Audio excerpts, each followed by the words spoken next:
Dalam dialog hari ini.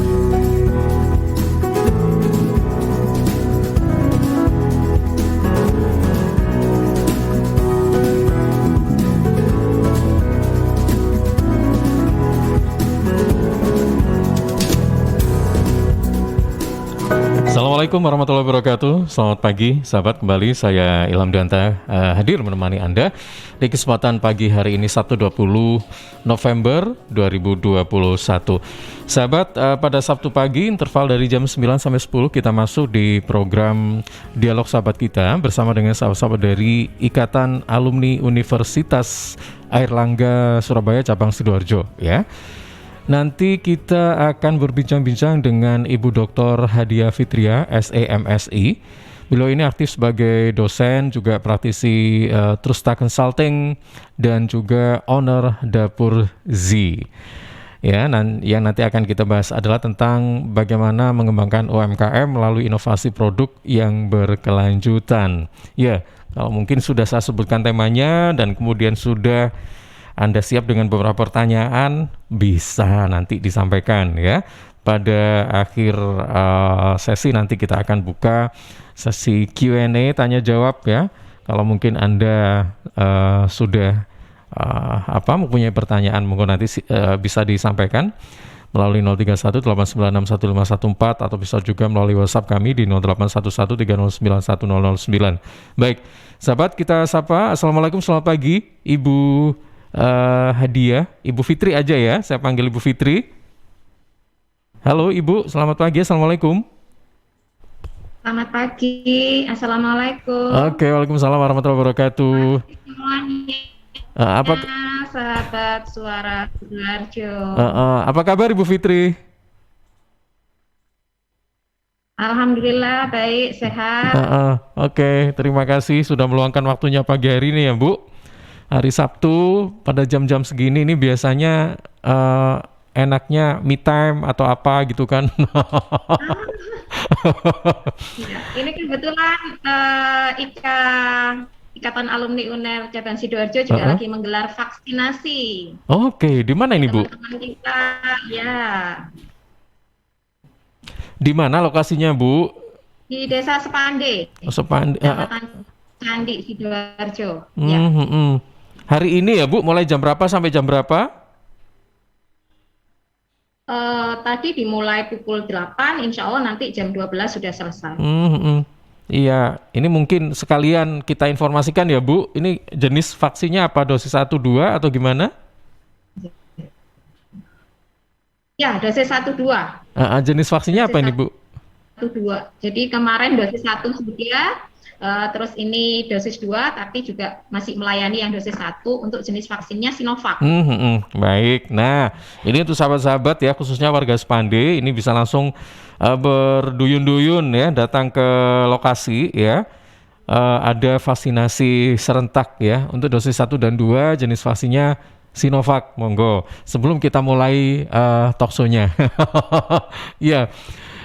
Ibu Fitri, ini kita akan lagi ngobrol soal pengembangan UMKM melalui inovasi produk yang berkelanjutan. Ini sangat penting dan berguna sekali, khususnya untuk sahabat-sahabat di Sidoarjo, karena memang Sidoarjo ini dikenal sebagai kota 1000 UMKM ya. Jadi bagaimana kita berinovasi, kemudian kenapa kita harus berinovasi, kemudian apa manfaatnya inovasi dan kenapa sih harus ada inovasi dan sebagainya, padahal kita udah punya produk cukup laris nih misalnya, seperti itu. Mungkin ini bisa sebagai pembuka saja, ini apa yang harus kita ketahui tentang inovasi produk, kemudian latar belakangnya juga Bu, monggo silakan. Terima kasih. Ini saya panggilnya Mas Ilham. Iya, betul. Mas Ilham dan sahabat-sahabat Suara Sidoarjo, mohon maaf saya tidak pakai masker ya, karena saya lagi di rumah. Gitu. Iya, nggak apa-apa Bu.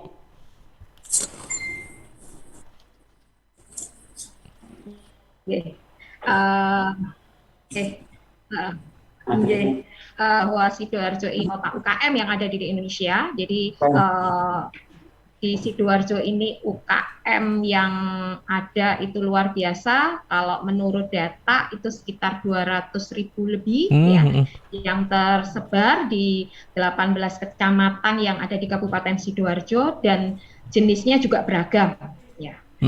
Kemudian kita kenal juga ada beberapa sentra industri kecil dan menengah yang ada di Kabupaten Sidoarjo. Kita mengenal ada Kampung Batik Jetis. Mas Ilham tahu ya Kampung Batik Jetis? Iya dong, tahu banget. Ini sering kita lewati kan. Oke, Sidoarjo banget kalau gitu ya. Kalau nggak tahu Kampung Batik Jetis bukan Sidoarjo banget ya. Iya, ini sering saya lewati di sana. Kalau mau ke pasar kan lewat situ. Oh gitu ya. Iya. Wah, ini Sidoarjo. Sidoarjo ini berarti ya. Kampung Batik terkait dengan batik yang ada di Kabupaten Sidoarjo. Kemudian yang tak kalah menarik lagi di Sidoarjo kita kenal juga ada sentra industri tas dan koper yang ada di Kecamatan Tanggulangin yang tersebar di beberapa desa, ada di Desa Kludan, ada di Desa Kedensari, Wates ya. Oke, kemudian ada sentra industri sandal yang ada di Waru, Wedoro. Kemudian di situ pun ada juga untuk industri untuk besi dan sebagainya. Kemudian kita mengenal ada sentra industri kerupuk yang ada di Tulangan. Kemudian ada Kerembung juga ada loh Bu.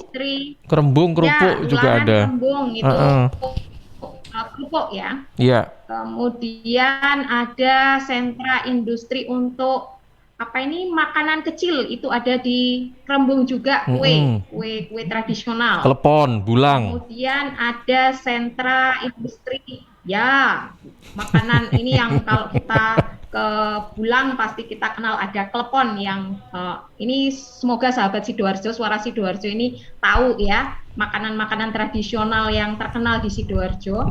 Kemudian ada sentra lagi jamur yang ada di Tarik.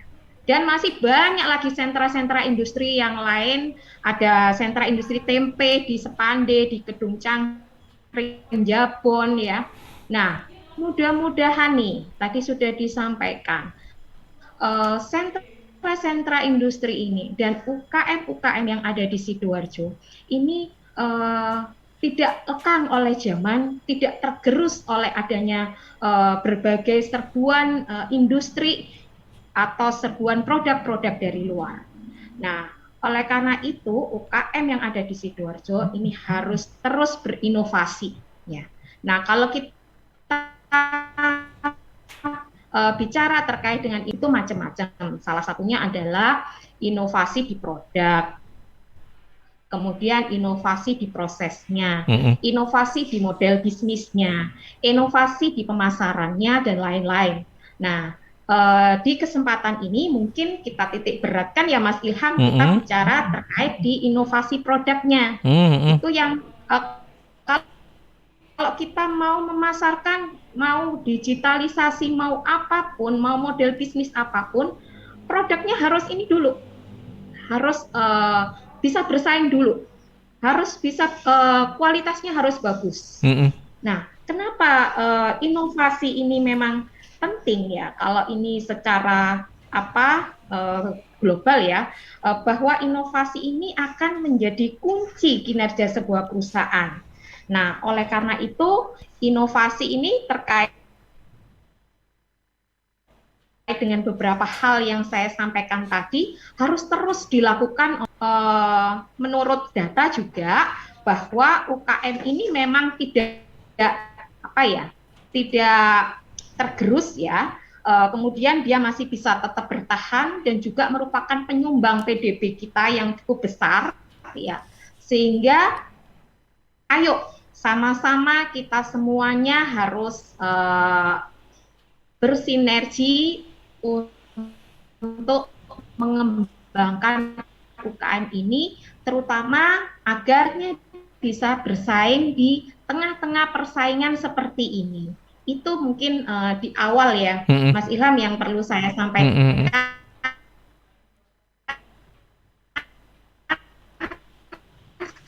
sehingga kata kunci produk UKM yang ada di Kabupaten Sidoarjo. Baik, ya Bu Fitri, terima kasih. Untuk sahabat, memang kalau kita dengar ya, komunikasi kita dengan Ibu Fitri mungkin agak tersendat-sendat ya. Kami mohon maaf, ini memang karena faktor jaringan aja. Tapi mudah-mudahan apa yang disampaikan Ibu Fitri ini setidaknya kita pahami lah gitu ya.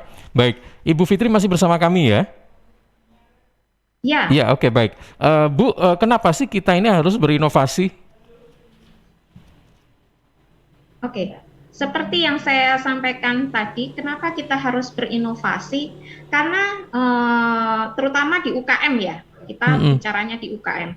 Karena jangan sampai produk-produk UKM ini stagnan, nggak ada inovasi atau perubahan-perubahan, terutama di era seperti ini. Masyarakat sudah mengenal beberapa produk yang nggak hanya produk lokal, tapi produk dari luar juga. Nah, kalau UKM kita hanya, mohon maaf, misalnya hanya itu saja, tidak ada inovasi yang dilakukan, ya nanti akan tertinggal produk UKM ini, gitu ya. Oleh karena itu inovasi menjadi kata kunci penting untuk mengembangkan UKM terutama yang ada di Sidoarjo ini. Baik, mungkin bisa juga jadi ini ya, kalah bersaing atau kita nggak bisa berkompetisi gitu loh dengan yang lain gitu ya Bu ya? Ya. Baik, sebenarnya dengan inovasi itu seberapa besar sih Bu dampak yang didapatkan pada produk kita gitu? Apakah memang perlu sekali atau kalau misalnya kita sudah berinovasi nih, nah tapi dampaknya kok biasa-biasa aja ya kayak gitu-gitu. Nah mungkin seberapa besar ini bisa disampaikan juga nih, monggo silakan. Oke, terima kasih. Kebetulan kami kemarin juga melakukan riset terkait dengan inovasi ini ya Mas Ilham ya. Jadi beberapa waktu yang lalu pada saat saya S3, kebetulan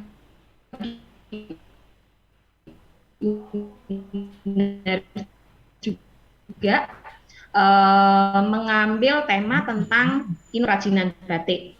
Nah, dengan adanya inovasi ini diharapkan bahwa produk yang dihasilkan oleh UKM ini bisa sesuai dengan apa yang diinginkan oleh konsumen. Itu yang paling penting karena apa?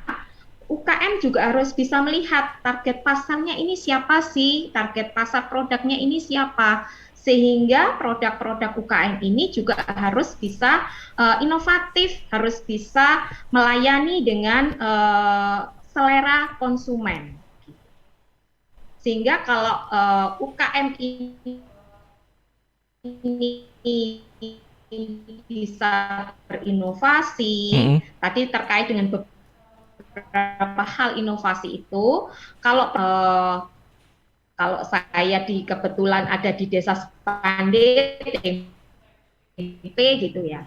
Nah, inovasi apa sebenarnya yang harus untuk mengembangkan produk tempe ini agar bisa target pasarnya ini bisa luas nih. Nah, tempe itu diolah sedemikian rupa sehingga nanti otomatis omset penjualan bisa meningkat, kemudian target pasarnya juga sudah sesuai, kemudian yang pasti adalah bisa untuk meraup konsumen-konsumen baru. Oke, baik. Nah, ini yang juga tidak kalah pentingnya itu adalah sebelum kita menanyakan bagaimana caranya kita berinovasi, itu kapan Bu kita harus memulai inovasi ini? Kadang-kadang kita itu inovasi ini kan harus butuh kreativitas ya, iya kan?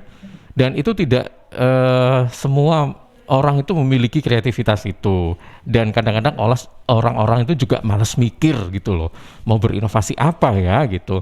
Kalau kita merasa produk kita ini sudah merasa settle gitu ya, intinya untung sudah ada. Kemudian cabang juga banyak, misalnya kenapa harus berinovasi, misalnya ada yang punya mindset seperti itu. Nah kira-kira kapan Bu waktu yang tepat kita ini berinovasi? Apakah pada saat usaha atau bisnis kita running well begitu, atau mungkin lagi terpuruk atau bagaimana atau ingin buka cabang harus berinovasi atau ingin meraup konsumen yang banyak sehingga kita harus berinovasi. Nah, gimana ini Bu? Oke, terima kasih Mas Ilham. Pertanyaannya ini wow luar biasa ini ya. Eh, jadi kalau bisa saya sampaikan Mas Ilham, kapan sih kita harus berinovasi itu ya? Mm-mm. Kalau saya sampaikan kapan kita harus berinovasi? Inovasi itu tidak ada batas ya. Jadi kapanpun kita harus selalu berinovasi, harus update ya. Apa misalnya perkembangan sekarang yang terjadi di kalau kita sudah meraup target pasar kita juga harus bisa mengembangkan lagi. Nah, kalau kita hanya menunggu misalnya, oh saya sudah settle, produk saya sudah oke, tapi belum tentu bagaimana untuk besok atau bulan depan, tahun depan, produk kita apakah bisa settle seperti ini, begitu. Sehingga memang ya biasanya untuk kapan dan di mana kita harus selalu berinovasi itu di setiap saat.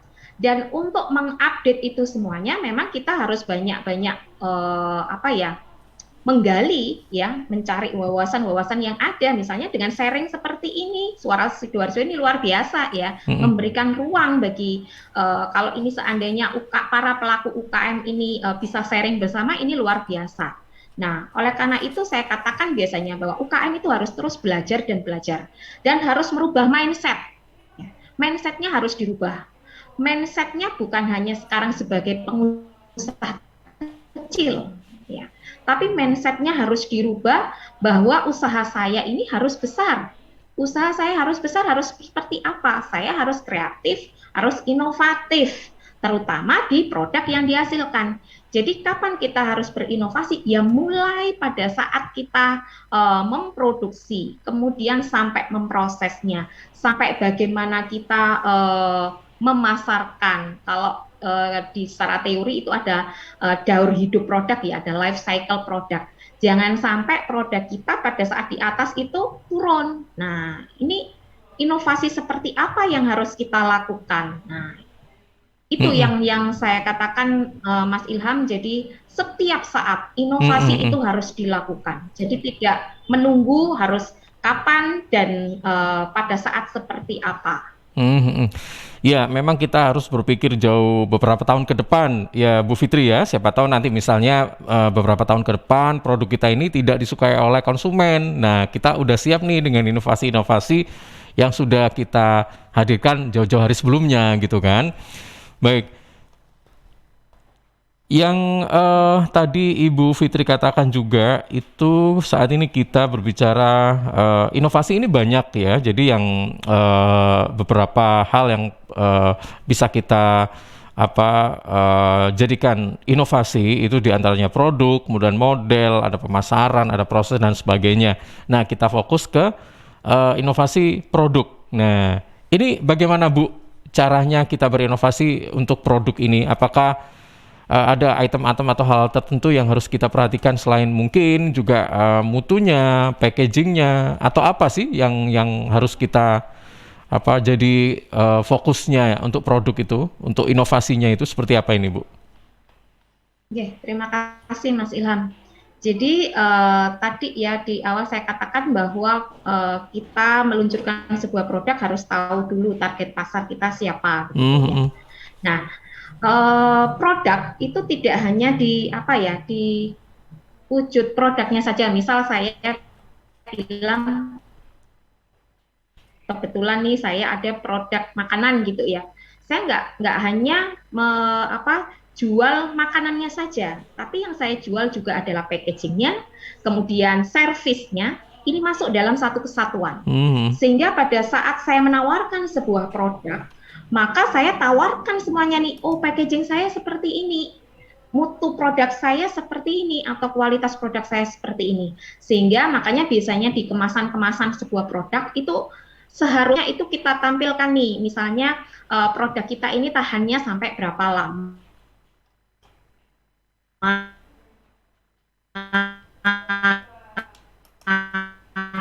Kalau misalnya nggak pakai pengawet, berarti ini harus masuk di freezer, misalnya sehingga itu akan mengetahui bahwa produk yang UKM ini yang dijual, saya katakan, bukan dari produk ini, yang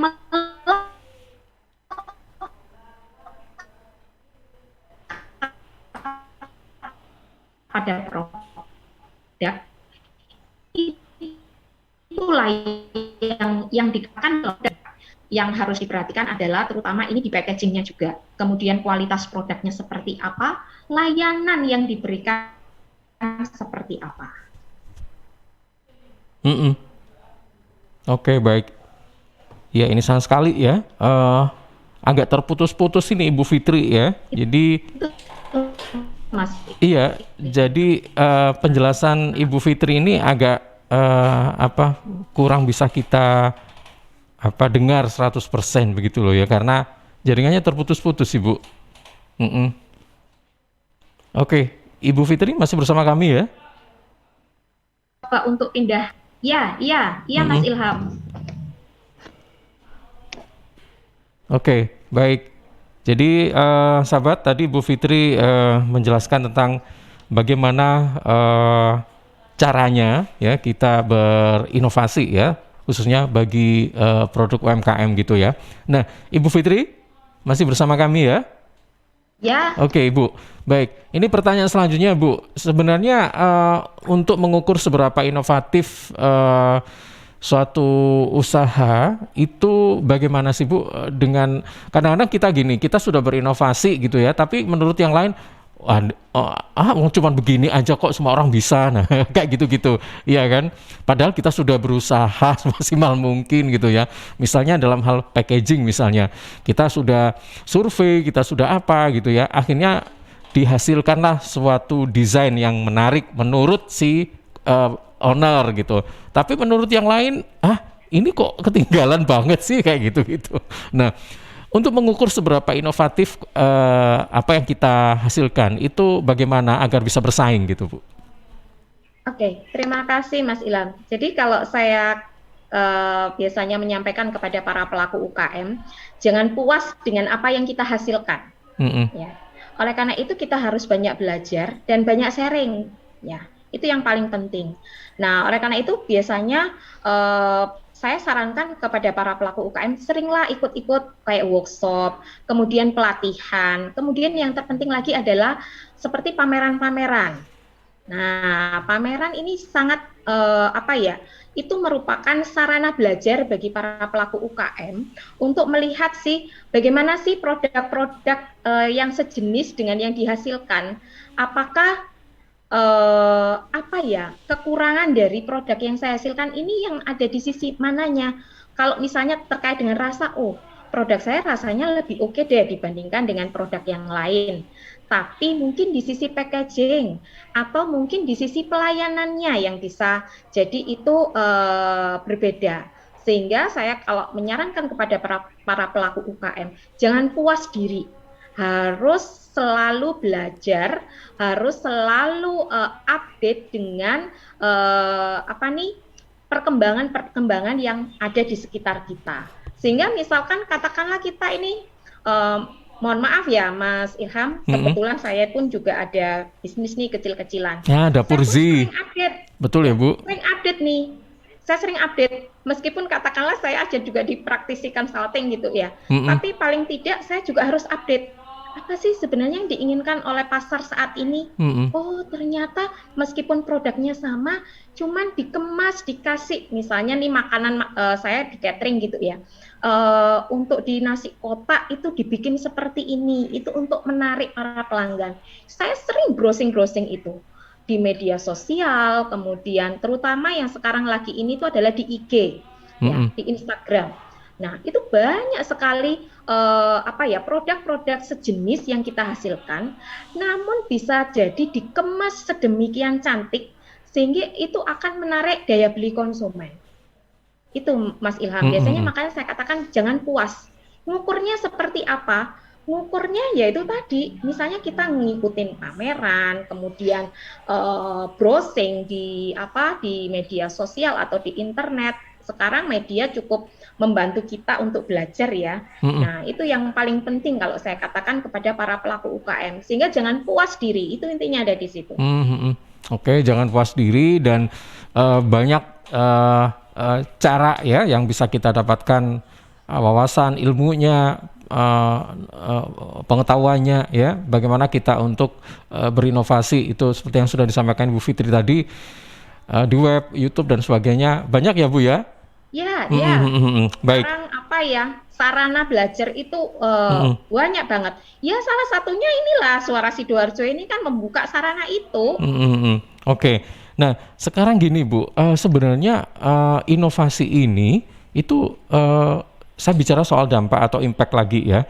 Sebenarnya Ya, berdampak pada produk kita dikenal orang atau meningkatkan penjualan atau lebih ke arah apa ya? eh, Branding gitu atau gimana Bu sebenarnya untuk apa inovasi ini? oke. Kalau saya katakan bahwa dampak dari inovasi produk ini sangat luas sekali ya. Tadi sudah Hmm, hmm, disampaikan hmm, oleh Mas Ilham. Salah satunya bisa meningkatkan omset penjualan kita, hmm, bisa untuk memperkuat branding kita, bisa untuk mungkin sebagai sarana belajar yang lain juga. Sehingga kalau kita terus berinovasi, update produk kita ya, mungkin para pesaing kita, waduh, saya kok nggak iso nututi ya apa yang dihasilkan buah dia ya, misalnya hmm, gitu hmm, nih hmm, gitu hmm. ya. Oleh karena itu eh, para pelaku UKM ini seperti yang saya sampaikan tadi, jangan puas diri di kemampuan yang itu gitu ya, tapi harus tetaplah belajar untuk selalu berinovasi agar produknya ini pun tidak mudah ditiru oleh yang lain, Hmm, hmm. sehingga dia tetap di posisi itu gitu. Mhm. Oke, baik. Iya, Bu. Ya, eh Kadang-kadang kita kalau misalnya berkaitan dengan inovasi, ini kan yang kita perhatikan juga itu adalah bagaimana kita berkompetisi juga ya sebenarnya. Karena ya, tentunya dengan ada banyak orang yang punya misalnya usaha yang sama, tentunya akan saling berlomba-lomba dong. Bagaimana ya, produk kita ini dikenal masyarakat dan produk kita ya, ini dibeli, kemudian jadi pelanggan. Nah, itu kan yang ya, diharapkan sebenarnya. Nah, ya. saya ingin tahu juga, apakah inovasi ini juga berpengaruh pada tingkat apa kita dalam bersaing ya. Dengan kata lain bahwa eh, kadang-kadang kita mengeluarkan inovasi eh, yang seperti apa sih yang maksudnya itu yang bisa bersaing gitu loh Bu dengan mungkin ada standarnya kira-kira produk yang kita tadi Ibu juga mengatakan bahwa kita ini harus belajar, bisa jadi kita belajar mungkin tidak hanya produk-produk dalam negeri ya, bisa jadi produk luar negeri misalnya sama nih usahanya sama dalam arti makanan ringan kayak gitu-gitu. Nah, harus belajar di sana. Mungkin ini jadi sebagai sumber inspirasi kita untuk bisa berinovasi kayak gitu. Nah, jika dikaitkan dengan daya saing, ini seperti apa sih Bu? Oke. Eh, makanya di tema kali ini saya katakan bahwa strategi untuk inovasi produknya itu berkelanjutan ya. Hmm, Artinya nggak eh, nggak berhenti sampai di berhenti. sini gitu ya, Nah, tapi nggak terus. berhenti sampai di sini, harus terus. Hmm, Jangan puas diri. Makanya saya katakan tadi, kadang nih Mas Ilham, mohon maaf ya, kebanyakan nih ya, tidak semuanya sih, para pelaku UKM ini eh, sudah merasa puas ya hmm, hmm, hmm, dengan hmm. apa yang sudah dicapai. Nah, ini ayolah, terutama UKM-UKM Kabupaten Sidoarjo, ayolah kita terus belajar, terus mengembangkan produk kita, agar produk kita ini memiliki daya saing yang tinggi tadi, seperti yang disampaikan oleh Mas Ilham. Katakanlah nih misalnya, oh kalau saya beli kerupuk, itu pasti di Sidoarjo deh kerupuknya, yang enak gitu. Hmm. Jadi mindset atau benak konsumen, benak masyarakat yang ada, kalau ingin beli kerupuk, itu kerupuk enak ada di Sidoarjo. Ya. Kalau saya beli tas yang kualitasnya bagus, itu ada di Sidoarjo. kalau saya beli batik dengan kualitas yang bagus, dengan model atau motif yang motif-motif yang lama, itu ada di Sidoarjo, ada di Kampung Batik Jetis Sidoarjo. Oh, kalau saya beli tempe Sepande Sidoarjo, misalnya seperti itu. Sehingga dengan inovasi yang kita lakukan dengan secara terus-menerus atau artinya berkelanjutan,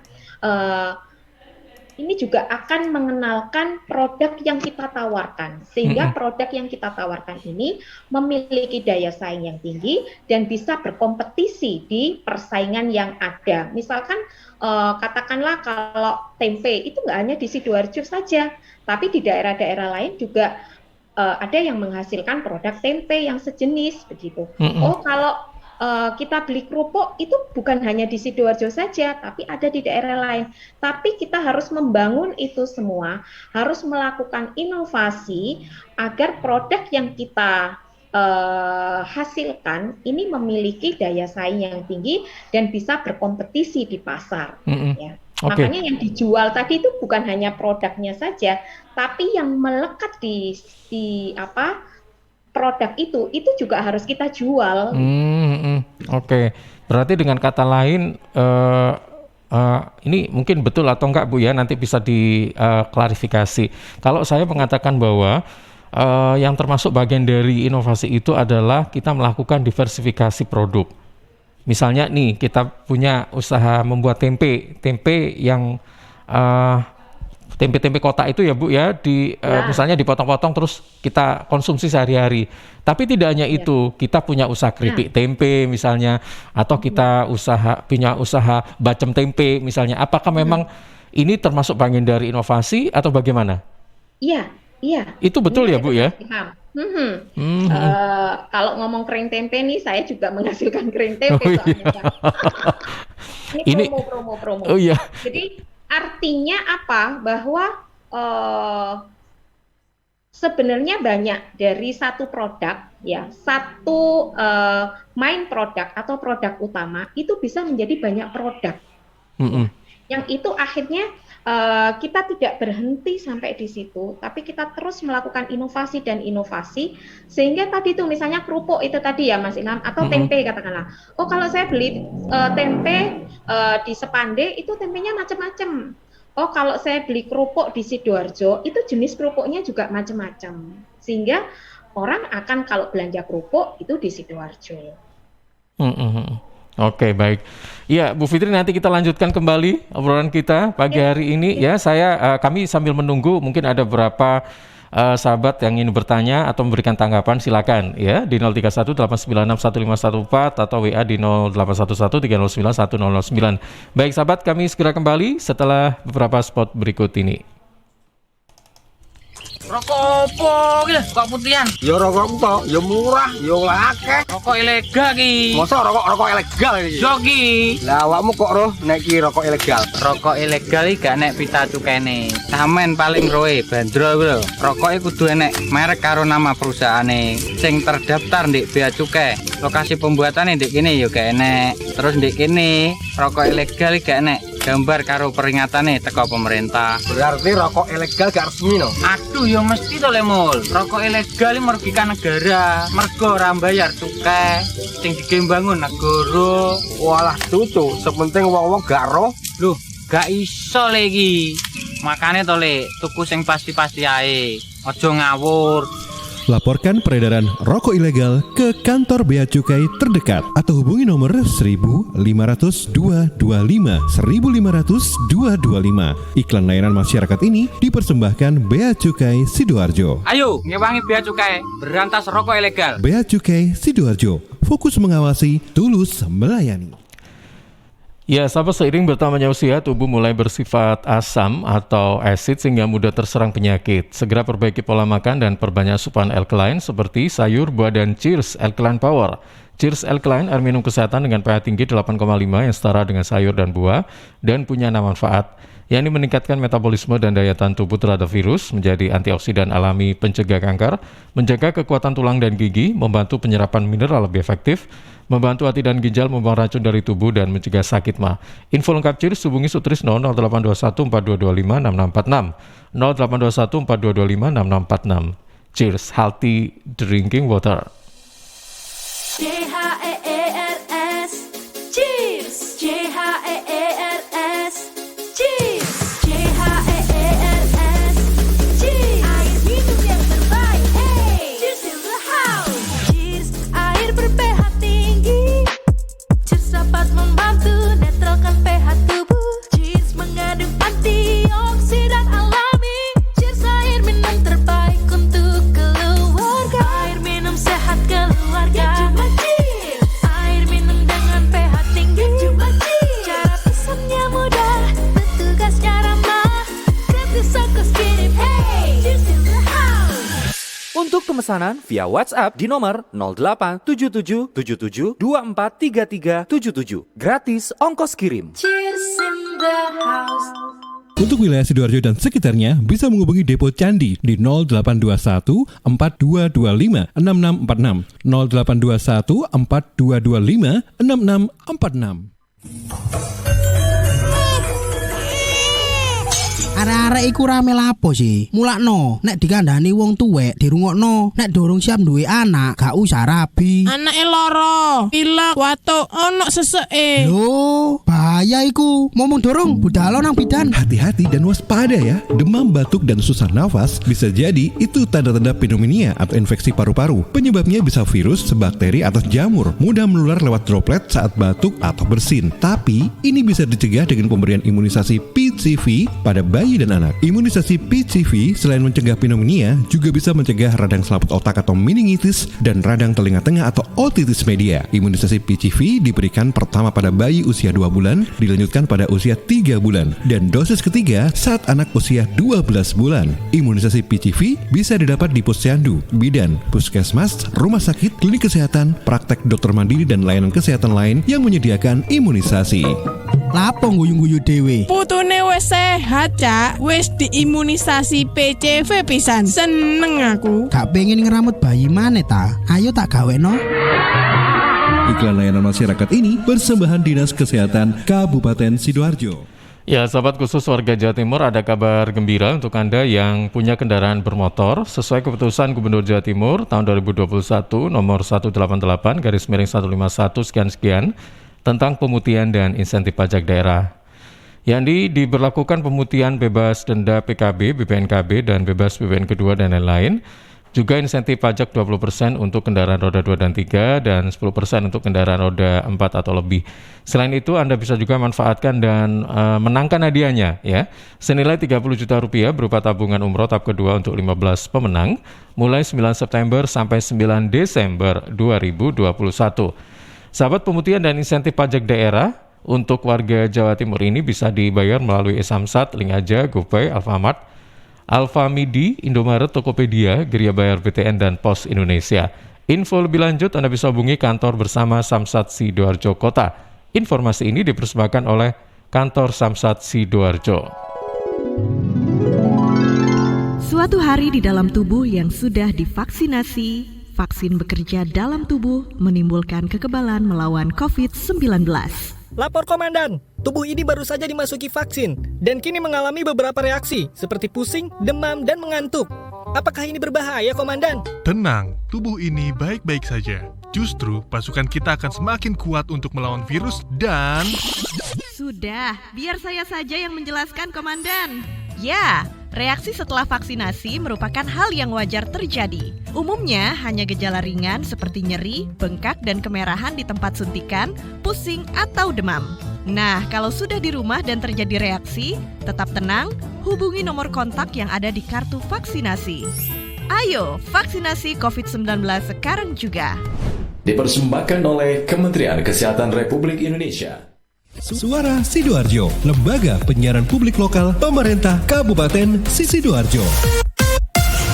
Ya, sahabat, terima kasih Anda masih bersama kami ya di program Dialog Sahabat kita bersama dengan sahabat-sahabat dari Ikatan Alumni Universitas Airlangga Cabang Sidoarjo ya. Di kesempatan pagi hari ini kita bicara tentang pengembangan UMKM melalui inovasi produk yang berkelanjutan bersama dengan Ibu Dr. Hadiah Fitria SEMSI.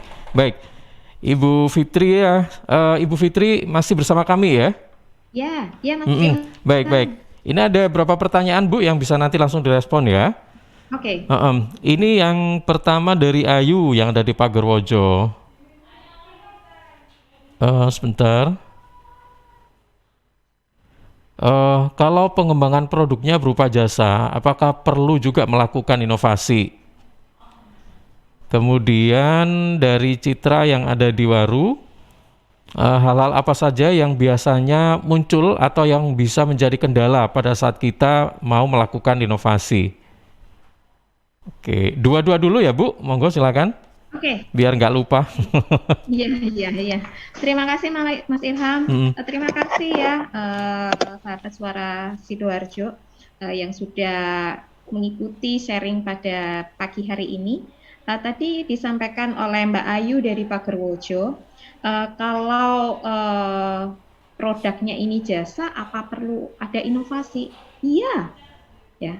Jadi saya katakan bahwa jika kita punya usaha, baik itu usaha yang menghasilkan produk berwujud atau produk tidak berwujud, berarti produk tidak berwujud ini misalnya jasa, itu harus tetap melakukan inovasi.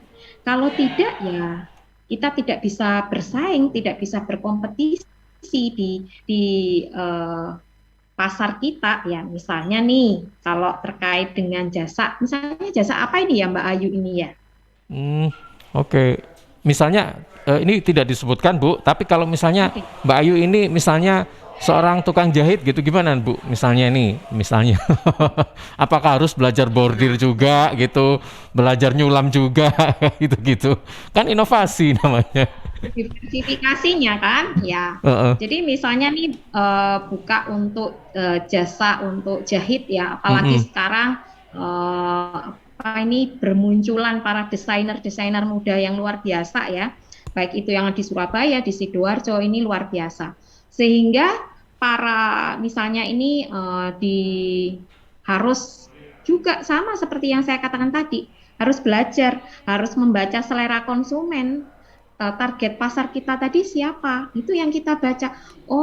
Sekarang para konsumen atau pelanggan saya itu lebih menyukai desain-desain baju yang seperti ini. Sehingga mau tidak mau kita pun juga harus belajar itu. Tapi dengan identitas kita gitu loh. Artinya dengan ciri model baju kita, tapi dengan mengikuti selera yang ada di pasar. Ciri khas kita jangan dirubah gitu ya. Misalnya pola jahitan saya itu seperti ini, tapi modelnya bisa dirubah gitu, sesuai dengan selera pasar yang ada. Gitu Mas. Jadi kalau saya sampaikan, semua bidang usaha itu harus selalu berinovasi. Jangan sampai puas dengan apa yang kita hasilkan. Itu kata kuncinya ya Bu ya, jangan sampai puas gitu loh. Baik, kemudian pertanyaan kedua ini Bu. Oke, pertanyaan kedua tadi terkait hal-hal apa saja yang biasanya muncul atau menjadi kendala pada saat kita mau melakukan inovasi gitu. Nah, hal-hal apa saja yang biasanya muncul? Ini biasanya itu tadi sudah puas. Kita itu biasanya merasa sudah puas dengan apa yang kita hasilkan. Itu halangan utama yang harus kita hindari ya. Jadi jangan merasa kita itu puas. Nah kalau sudah merasa puas, kita akhirnya mohon maaf, kita bisa sombong kan gitu ya. Produk saya ini nggak akan tergerus oleh waktu. Produk saya ini lebih baik dari produk pesaing kita. Produk saya ini lebih yang itu. Ini biasanya yang terjadi. Sehingga saya katakan hal-hal apa yang biasanya menghambat untuk inovasi. Yang pertama adalah itu tadi. Jangan merasa puas dengan apa yang kita hasilkan. Nah, kemudian berikutnya adalah kadang ada seperti ini. Kalau saya ini melakukan inovasi produk kok mesti ada follower ya, ada yang meniru ya. Kalau saya katakan banggalah dengan itu. semakin terus kita ditiru oleh pesaing kita, itu memacu kita untuk selalu berkreasi. Sehingga produk kita akan terus ada inovasi. Itu biasanya hal-hal yang itu yang terkadang menghambat kita atau yang menjadi halangan kita untuk berinovasi. Oke, baik Bu, ini 2 pertanyaan lagi ya. Ada banyak sih sebenarnya, nanti kita pilih atau kita baca dua-dua dulu ya Bu ya. Dari Rini yang ada di Kerembung menanyakan apakah inovasi itu harus 100% asli atau bolehkah kita mencontek produk lain tapi mungkin ada sedikit diubah gitu. Kemudian yang kedua ini dari Billy yang ada di Candi, sebenarnya kita berapa lama sekali atau berapa tahun sekali kita harus upgrade dengan inovasi ini? Oke. Tadi ada yang menyampaikan bahwa apakah inovasi itu harus 100% asli gitu atau ya? bolehkah kita mencontek produk lain tapi ada sedikit diubah gitu Bu. Ya, katakan memang kalau kita bicara secara teoritis ya, kalau ngikutin perkuliahan itu banyak bagaimana sih posisi usaha kita nih sebagai usaha yang memang sebagai kita ini hanya peniru ya, follower, atau memang usaha kita ini memang benar-benar sebagai sebagai yang nomor 1 gitu ya, atau kita ada di tengah-tengah, yo kita ini yo follower ya, mempertahankan produk kita, mana yang paling bagus itu disesuaikan dengan kita.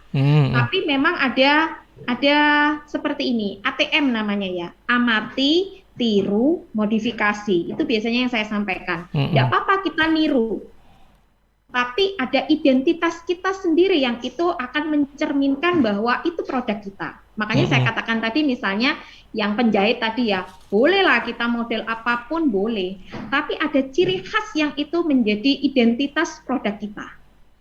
Karena memang ada tadi amati, tiru, modifikasi, dan disesuaikan dengan target pasar kita atau pasar yang ada di kita saat ini. Berarti dengan kata lain tidak harus 100% asli dan boleh sedikit nyontek gitu ya. Boleh. Iya. Iya, makanya tadi saya katakan kita harus banyak belajar, ya harus banyak belajar, banyak searching, ngikutin pameran, atau ya mengikuti seperti ini, misalnya kita belajar ke para pelaku usahanya langsung gitu ya. Jadi jangan malu untuk itu semuanya. Oke, lah ini yang berikutnya ini Bu tentang upgrade inovasi. Apakah kan kita udah inovasi nih, apa kita harus mengupgrade berapa tahun sekali gitu? Ya, seperti yang saya sampaikan tadi ya Mas Ilham.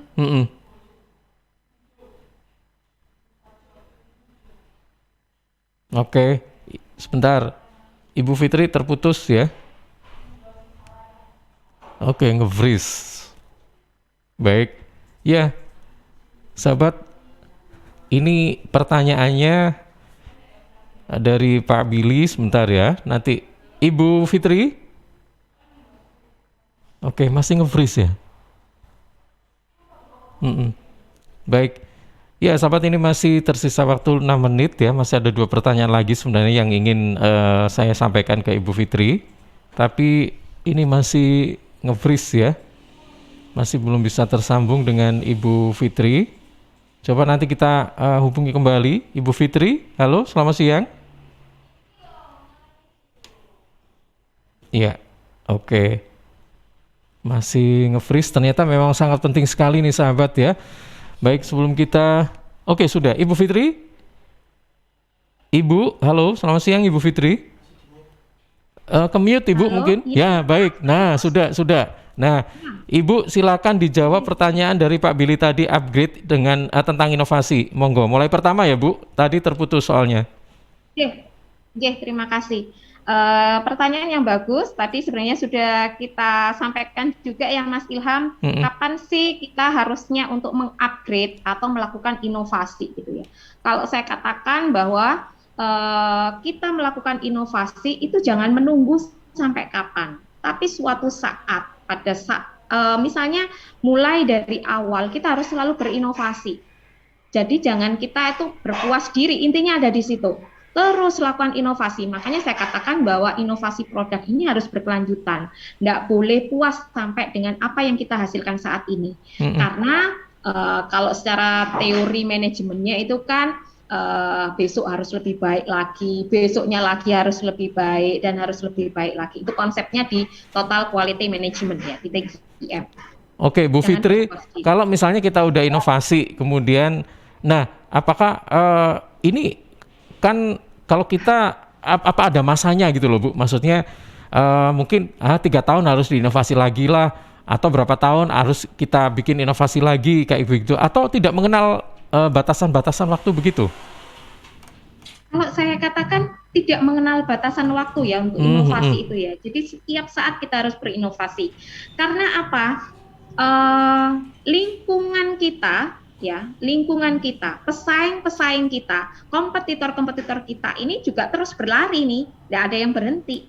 Oleh karena itu kita pun juga harus berlari agar kita tidak ditinggal oleh konsumen atau bahkan oleh calon konsumen kita. Karena kita mengupdate terus produk yang kita hasilkan.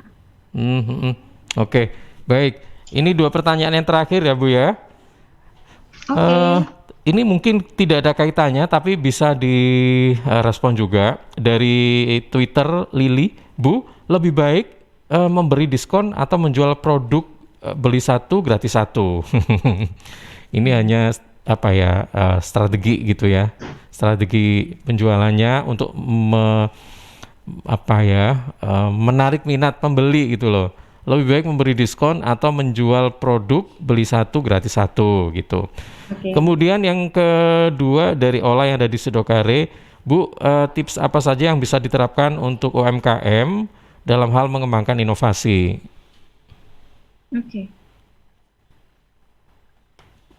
Silakan Ibu. Ini pertanyaan yang bagus ya. Apalagi kalau kita harus ngasih tips nih ya, ini berbagi ini sharing ya bersama. Oke Mas Ilham, yang pertama, lebih baik kita memberi diskon atau dengan beli 1 gratis 1 gitu ya. Berarti beli 1 nanti dapat lagi produknya 1 lagi gitu ya. Ini 2. Yang paling penting adalah hitung-hitungannya harus benar dulu. Oh iya. Jangan sampai ya harus dihitung dulu lah, jangan sampai kita menjual sebuah produk itu rugi ya. Bagaimana sih kalau kita memberikan diskon gitu ya, dan diskon ini kita berikan dalam berapa lama ya. Kemudian kalau dengan beli 1 nanti gratis 1 lagi, ini kosnya berapa begitu, itu harus kita hitung benar-benar. Jadi kalau saya katakan bahwa lebih baik mana dengan memberikan diskon atau beli 1 gratis 1, kita hitung dulu. Jangan sampai kita hanya menjual produk itu rugi ya. Tapi paling tidak itu kita batasin waktunya sampai kapan sih kita memberikan diskon. Pada saat kapan sih kita memberikan misalnya nggak hanya seperti ini ya, misalnya layanan gratis ongkir dan sebagainya. Biasanya kan ada seperti itu. Ya. Oke, baik. Kemudian yang terakhir, tips apakah untuk biar UMKM ini bisa terus untuk mengembangkan inovasi. Kalau saya ini juga sebagai ini waktunya sudah mendekati jam 10. Kalau saya katakan bahwa kalau kita mau inovasi produk dan ini terus berkelanjutan, kalau dari saya Mas Ilham, yang pertama adalah para pelaku UKM harus melakukan survei kebutuhan pasar dulu, ya, baik kepada itu pelanggan atau target pasar kita. Produk apa sih yang sebenarnya diinginkan oleh konsumen atau target pasar kita? Nah, kemudian yang kedua, tes produk kepada calon pelanggan. Sehingga misalnya nih kita memberikan tester kepada para pelanggan kita, misalnya ini produk makanan gitu. Apa sih respon dari pelanggan kita atau calon pelanggan kita? Bisa melalui ikut event-event pameran tadi saya katakan. Dengan ikut event pameran kita juga bisa belajar bersama dari pesaing-pesaing kita atau kompetitor kita. Kemudian yang ketiga adalah mengembangkan produk sesuai dengan masukan konsumen dan tetap mempertahankan ciri atau identitas produk yang kita hasilkan. Jadi ada 3 itu yang mungkin bisa dilakukan. Yang pertama adalah survei, kemudian yang kedua adalah tes produk, yang ketiga adalah mengembangkan produk sesuai dengan masukan dari pelanggan atau calon pelanggan dan tetap mempertahankan identitas produk kita. Itu Mas Ilham. Oke, baik. Yang terakhir Bu, saya tertarik dengan tadi loh yang jangan putus asa tadi. Monggo sebagai penutup silakan. Oke. Oke, terima kasih Mas Ilham atas kesempatannya closing dari saya ya. Kalau saya katakan bahwa monggo para pelaku UKM, terutama yang ada di Kabupaten Sidoarjo, jangan berhenti belajar, jangan berhenti untuk terus sharing seperti ini ya. Jangan terus puas diri dengan apa yang kita hasilkan. Kita harus semangat untuk melakukan inovasi produk yang kita hasilkan agar produk yang kita hasilkan bisa berkompetisi dan di pasar dan memiliki daya saing tinggi. Semangat para pelaku UKM yang ada di Sidoarjo, insya Allah Sidoarjo bisa jaya dengan UKM-UKM yang tersebar di seluruh wilayah kecamatan yang ada di Sidoarjo. Oke, baik. Ibu Fitri terima kasih. Sukses juga dengan dapur Zinya ya Bu ya. Mudah-mudahan semakin mendunia. Oke, baik. Selamat pagi, selamat lanjutkan aktivitas dan Assalamualaikum warahmatullahi wabarakatuh. Waalaikumsalam warahmatullahi wabarakatuh. Terima kasih Mas Ilham. Baik, terima sama-sama. kasih Suara Sidoarjo.